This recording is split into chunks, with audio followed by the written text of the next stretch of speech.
Yo, welcome to Containing Luxury. On today's episode, we're going to be covering your siding, what you need to budget, and the different types. Let's get started.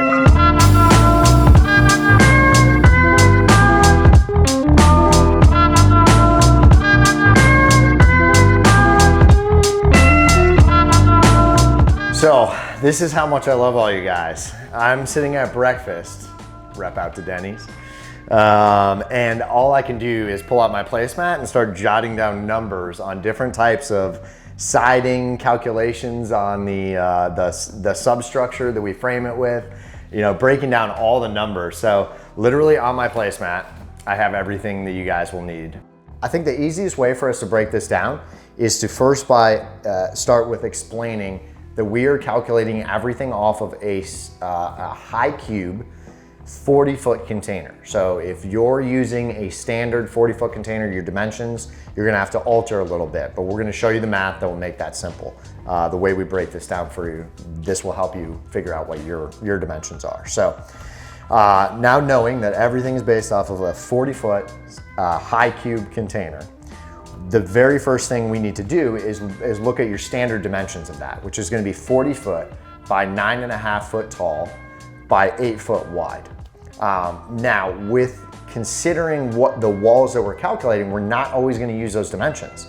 So in our case, we want to bring our siding down a little bit past that bottom rail, and we have a roofing structure that we need to carry the siding up past. So we're gonna add 2 feet to our overall height, bringing our dimensions that we're using for our calculations of square footage to 40 foot 11.5 for each side wall and 8 foot by 11.5 for each end wall.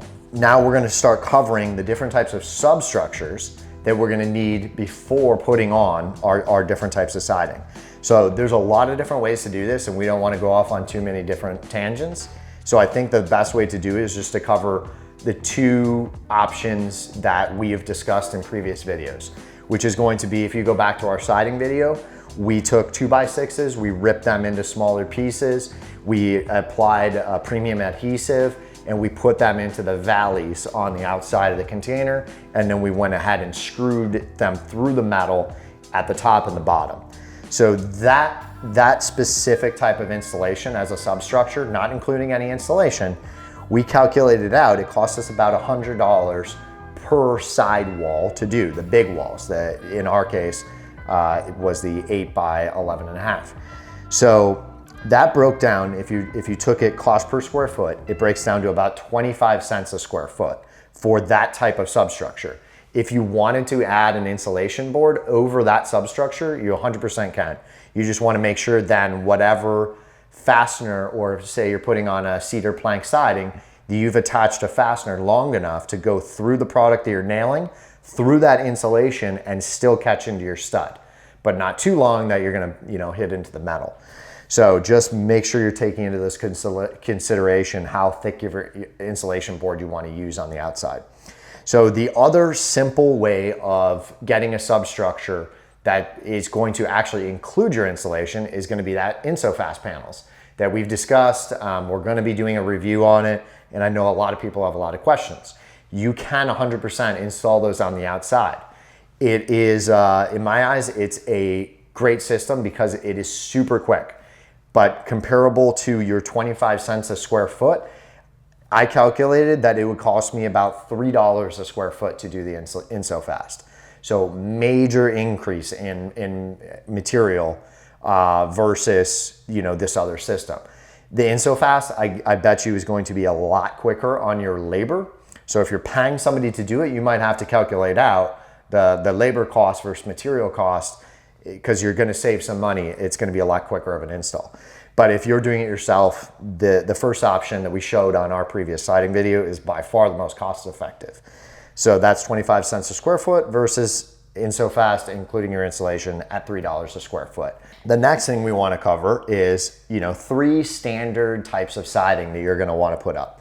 There are a million different types, so I can't cover all of those, so I'm just going to give you 3 typical options that we have done or you've seen on our channel. So the costs are, the different types of siding are going to be those galvanized roofing panels that we installed. That, if you were to do the entire container in that it breaks down to about $1.70 per square foot. Every calculation we're going to be giving you does not include the doors. So when I calculated our square footage, it's everything all the way around the container except for those end doors. You know, you can see on our finishings video, I believe it was, that we did for $200, we kind of dressed up those doors. So keep that number off to the side. These numbers we're going to be giving you are for these 3 walls. So we calculated that galvanized roofing to do the entire container would figure about $1.70 a square foot to include your fasteners. That breaks down to, on our container with 11.5 foot calculations, we are at $1,730 to do the galvanized roofing all the way around the container.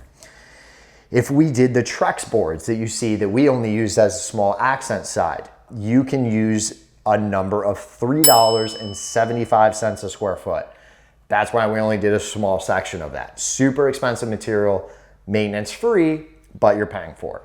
So that $3 a square foot, $3.75 a square foot multiplied by your 3 walls is gonna bring you to about $3,800. So major jump from those two. You know, it's maintenance free, maybe lasts a little bit longer, so it might be the way you wanna go. Now, one that we have not done yet, but we're actually going to on our next video, we're going to be installing cedar siding. We had left one wall bare on our build so people could see raw, finished, but now we're kind of getting to the point where we wanted to do a more in-depth video on installing a different type of siding. So we're going to put cedar lap siding down this entire wall on the outside. We have the substructure in place and we're going to cover the detailed installation on that. But we already calculated out the material, we laid everything out, and we figured that that is actually the most cost-effective solution at $1.50 a square foot.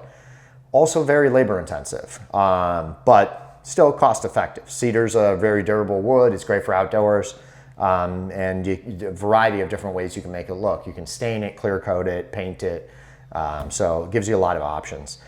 But that cedar siding, $1.50 a square foot, is going to break down to do these 3 walls again at about $1,500. So you can kind of tell by what siding you're going to choose, you're going to be able to budget yourself very accurately, knowing a cost per square foot of material, giving yourself a little bit of an allowance on overage, tax. You know, you always got to factor in, you got to transport material. Sometime you're going to need it delivered. There's another fee.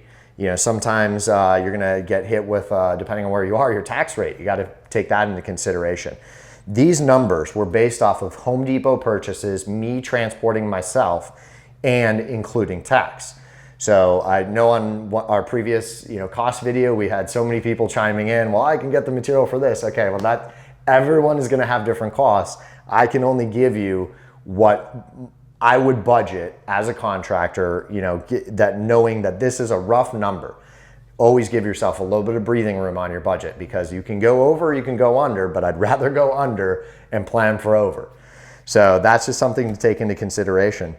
If there's anything we missed, let us know. Or if there's a different type of siding you want us to cover, we'll try and calculate that out and we can help you through that. Anything you can do to help support us is greatly appreciated. So make sure to hit that Patreon account. That's also going to open you up to some of that direct contact with us. We try to get back to everyone as quickly as we can, but we have a massive growing database of people trying to reach out. So we're trying to get to everyone as quickly as we can. But the patrons, you're going to have a little bit of a shoe-in to getting quicker information from us. So again, this is an educational series. So anything you can do to support us is greatly appreciated. Hit that subscribe button and we'll see you on the next one. Stay tuned.